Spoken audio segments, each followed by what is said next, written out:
Turning Red is, of course, Pixar's latest installment, and it is the third straight Pixar movie to be released solely on Disney+. A 13-year-old perfect child turns into a big red panda whenever she shows any kind of emotion. So for the first time, I have my own apartment. This is where I'm filming from. It is a work in progress. As you can tell, there is absolutely nothing set up in this room yet, even though I've been living here for over a week. Yeah, that really needs to change fast. Also, I'm wearing this reddish pink shirt for this review. Actually, that wasn't planned at all, but I'm wearing it anyway, and I also have sunburn for this review. Thank you, sun. So besides the point that this is the third straight Pixar movie to go to Disney+, Pixar, for some reason, has an obsession lately with their characters really wanting something and doing anything in their power to get it. Like in Luca, for instance, the main characters wanted a Vespa,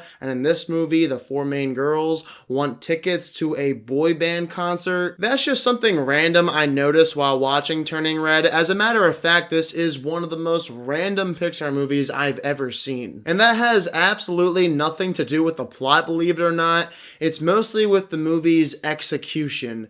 There are so many moments in this movie where I was scratching my head. I have no idea what they were thinking, but at the same time, I don't have an issue with any of those scenes. A lot of what I'm talking about takes place in the first 30 minutes. There is so much randomness, a lot of oddly executed scenes, and the only way I can describe what I'm talking about is that there is literally a scene in this movie where the main girl's father is cooking dinner, except they decide to show this scene through slow motion. It's almost as if you're watching a commercial for Red Robin or something. But as random as some of the scenes and execution were in Turning Red, I couldn't help but laugh. I thought it was hysterical. That's where this movie had the most charm. Sure, it didn't really make any sense. This movie, for the most part, does not feel like your average Pixar film. I mean, it doesn't really feel like a Pixar movie at all. It's more similar to B-movie. I can't even compare it to any Pixar movie we've gotten. It's super unorthodox, over the top, but hilarious at the same time, and I laughed a lot during this movie. I thought the writing and direction were well done too. I could have sworn I knew where this movie was going, but no, it did catch me by surprise. I thought that maybe this girl who's turning into a red panda would have to try to hide this fact from her family and friends and everyone at her school,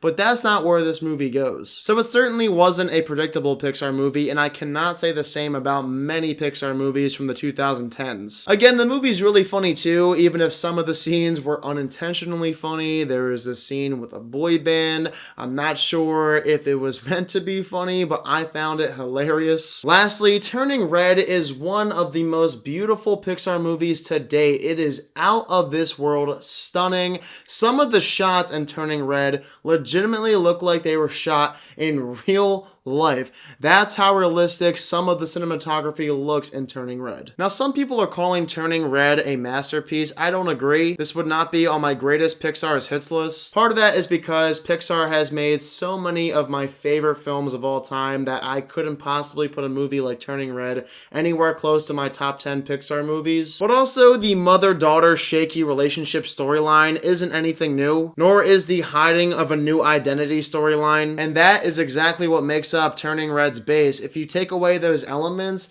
this movie isn't going to have much of a story. The heart and soul of Turning Red is the relationship between the mother and daughter. She wants her daughter to be perfect, and she doesn't feel the same. She can't live up to her mother's expectations. We've seen something like this before many times. Also, Pixar's previous masterpieces never tried to make their stories relatable, which I still don't have a problem with because they are so good. We're talking living toys, monsters, movies that take place thousands of years into the future. Turning Red, on the other hand, is a movie that tries to make its story more relatable, except I'm a 24-year-old man, and this is a movie about a 13-year-old girl going through puberty, which, Last time I checked, I was never a girl. And luckily, my relationship with my mom has been much better than the one we see between the mother and daughter in this movie. So I didn't relate all too much to Turning Red's story, and I feel like you have to in order to truly love it, and that wasn't the case for me. But Turning Red is a good time if you ever get the chance to check it out on Disney+. It has beautiful animation, it's unorthodox, very funny. Even if it's not the most relatable Pixar movie or movie in general, I still enjoyed it. I'm giving Turning Red a 75%. Alright, for those of you who also saw Turning Red on Disney Plus this past weekend, be sure to let me know down below in the comment section what your thoughts are of it. And of course, guys, as always, if you are new to my channel, click the subscribe button and give this video a thumbs up if you enjoyed it. Thank you all so much for watching this video, and I hope you all have a fantastic day.